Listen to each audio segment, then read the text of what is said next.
नेसून पांढरी साडी चला ग जाऊया बुद्ध विहारी, नेसून पांढरी साडी चला ग जाऊया बुद्ध विहारी, नेसून पांढरी साडी चला ग जाऊया बुद्ध विहारी, नेसून पांढरी साडी चला ग जाऊया बुद्ध विहारी।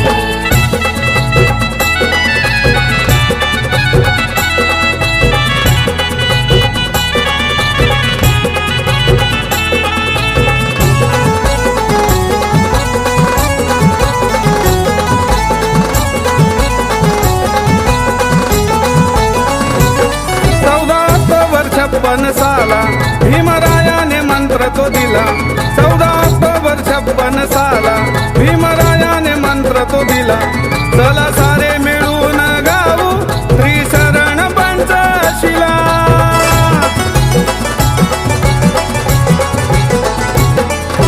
बुद्ध नामाची भीम नामाची, बुद्ध नामाची भीम नामाची, देऊ चला ललकारी, देऊ चला ललकारी।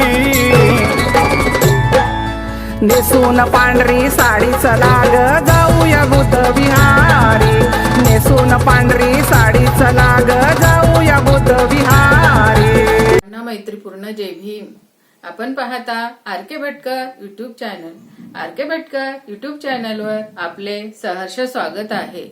असेच आमचे नवनवीन व्हिडिओ आवडल्यास आमच्या चॅनलला लाईक करा, कमेंट करा, शेअर करा आणि सबस्क्राईब करायला विसरू नका। सर्वांना मैत्रीपूर्ण जय भीम। जर तुम्हाला वाटते की कल्याणकारी आहे तर स्वीकारा, असं वाटत असेल की अकल्याणकारी आहे तर नका स्वीकारा। कुशल आहे का, आपल्यासाठी चांगलं आहे का तर स्वीकारा, आणि कोणी चांगल्या व्यक्तीने सांगितलंय का तर स्वीकारा। आम्हाला कोणी सांगितलं, महापास का मिळते आंबेडकर यांनी सांगितलं, ज्यांनी 45 वर्ष नंबर दिले। अशा सुज्ञ व्यक्ती जर आम्हाला सांगितलं त्याच्यात काहीतरी अर्थ आहे आणि म्हणून ते कार्य आपण केलं पाहिजे। म्हणून धम्म, अधम्म आणि सद्धम्म। धम्म म्हणजे काय, साध्या सोप्या भाषेत जर सांगायचं झालं तर ज्या ज्या गोष्टी आम्हाला करायला पाहिजे त्या धम्मामध्ये येतात, त्या गोष्टी करायच्या।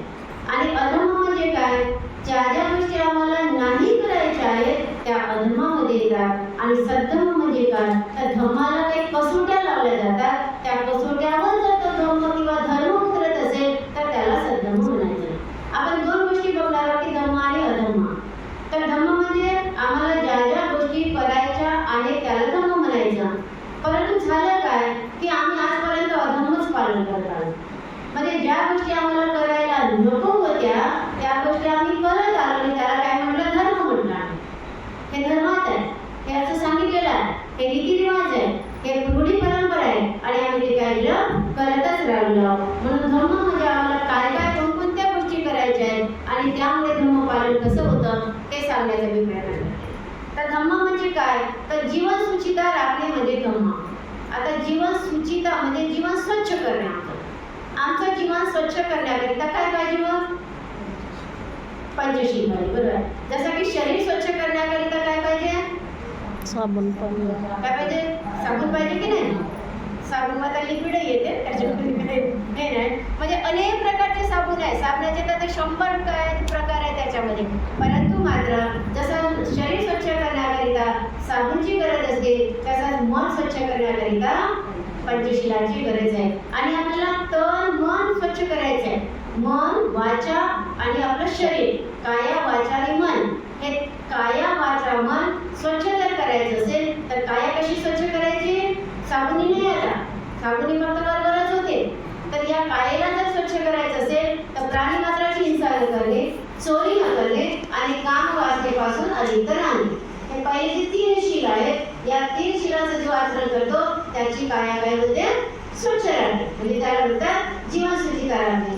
आता ते वाणी, वाणीमध्ये वाणी जर स्वच्छ करायची असेल, वाणी चांगली ठेवायची असेल तर काय करावं लागतं, तर खोटे न बोलणे, चुगली न करणे, घटवाचन न बोलणे आणि व्यर्थ न बोलणे, ह्या 4 गोष्टी येतात। म्हणून खोटे बोलायचं, खोटे बोलायचं नाही, है ना।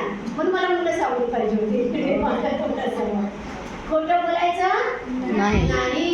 आपल्याला जर चांगलं राहायचं असेल, आपल्याला जर कोणी चांगलं म्हणावं, हा चांगला मुलगा आहे, ती चांगली मुलगी आहे, असं जर कोणी जर आपल्याला म्हणावं असं वाटत असेल तर आम्हाला खोटं बोलायचं नाही.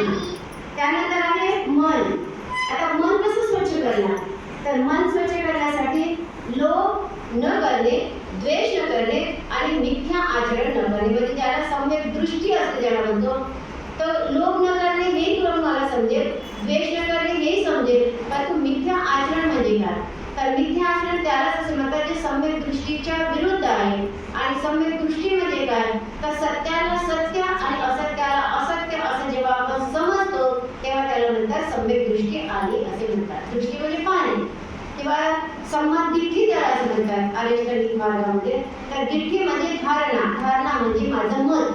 म्हणतात का माझं मत असं, तुमचं मत काय आहे असं म्हणतो की नाही आपण. तेव्हा माझं मत व्यक्त करत असताना अनेक एका गोष्टीवर अनेक मतं व्यक्त केली जातात आणि म्हणून त्याला म्हणतात की मिथ्या आचरण करणे. मिथ्या आचरणामध्ये म्हणजे असं उपवास करणे, नवस करणे, यात्रा करणे, जत्रा करणे किंवा एखाद्या देवाची पूजा करणे, त्याला नवस बोलणे, हे जे काही आहे त्याला म्हणतात मिथ्या आचरण. मग मनातून आमच्या जे मिथ्या आचरण जर निघालं नाही, आमच्या डोक्यामध्ये जर ते घर करून राहिलं तर आमचं जीवन स्वच्छ होणार नाही.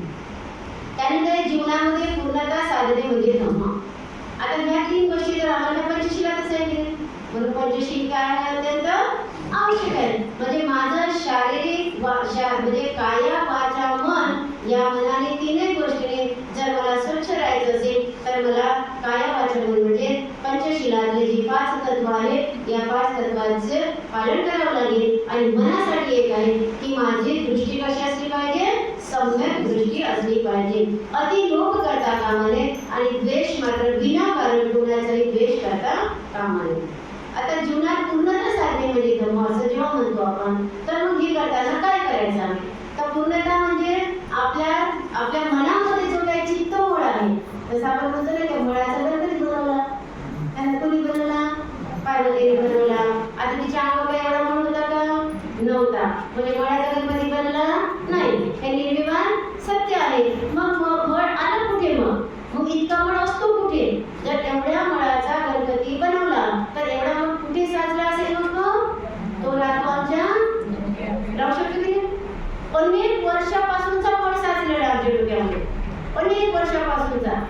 आमच्या आजी पणाजीपासूनचा जो काही साचलेला मळ ते टाकत गेले आमच्या डोक्यात, टाकत गेले आणि तो अनेक दिवसाचा मळ आमच्या डोक्यामध्ये साचलेला आहे.